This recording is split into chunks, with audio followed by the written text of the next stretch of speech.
What happens when you add some sour cream to eggs? Well, I'm going to show you, although I'm going to use some homemade crème fraîche to make a frittata with green onion and bacon. First, you're going to want to chop the green onion in 1/4 to 1/8 inch segments, and you'll want to get the bacon sliced into roughly 1/2 inch strips. Then on medium heat, fry your bacon till it turns golden brown and strain the bits on a plate lined with paper towels and set aside for later. After this, preheat your oven's broiler on its highest setting, mine is on high at 525 degrees Fahrenheit, and prepare the rest of your ingredients next. Sour cream works really well for this recipe, and that's what I usually use, but I had made and filmed making homemade crème fraîche and thought I would be fancy this time. And how you make crème fraîche is by sterilizing a jar in boiling water for a couple of minutes first. Then, after it cools just a bit, pour into it about a pint of heavy cream and about 3 tablespoons of cultured buttermilk and cover with a paper towel or coffee filter secured with a rubber band. Let it sit out at room temperature for 24 hours, then transfer your jar, now with the lid on, to the fridge for another 24 hours. I kept mine in the fridge for a little over 48 hours. Now with either your sour cream or your crème fraîche, put about 3 to 4 tablespoons into a bowl and whisk until smooth. Doing this helps create a consistency that's easier to incorporate into the eggs.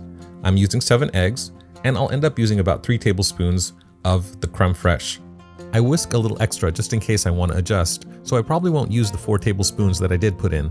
Alright, now beat the eggs, then gently incorporate the cream, but do not over stir here. The less you stir, the better. You do not want the cream to be beaten into the eggs for this frittata. If you were to do a scrambled egg version of this, I would say maybe a little more stirring, but still hold off as much as you can. What you want to do is have clouds of cream in the eggs. The cream will naturally incorporate itself into the egg when cooking. I'm using my non-stick skillet for the final assembly here, and I'll melt a tablespoon of butter with a splash of olive oil, and gently I'll add my eggs and cream. Again, trying not to stir. I think I may have stirred a bit more than I would have liked. Add your green onions and cook on medium to medium-low heat, gently tucking in the outer edges until the frittata's underside is just cooked, but the top still looks undercooked. Then sprinkle on your bacon bits and place your frittata under your broiler, but don't close the door. Instead, watch carefully until it is cooked. Keep checking and take it out once the eggs have just set. You don't want to brown the eggs, they'll get rubbery, and you'll lose the key feature of this dish, which is silky, smooth texture. Let the frittata rest for at least 15 minutes. This helps develop flavor. The dish could be served warm, but not hot. I prefer it at room temperature.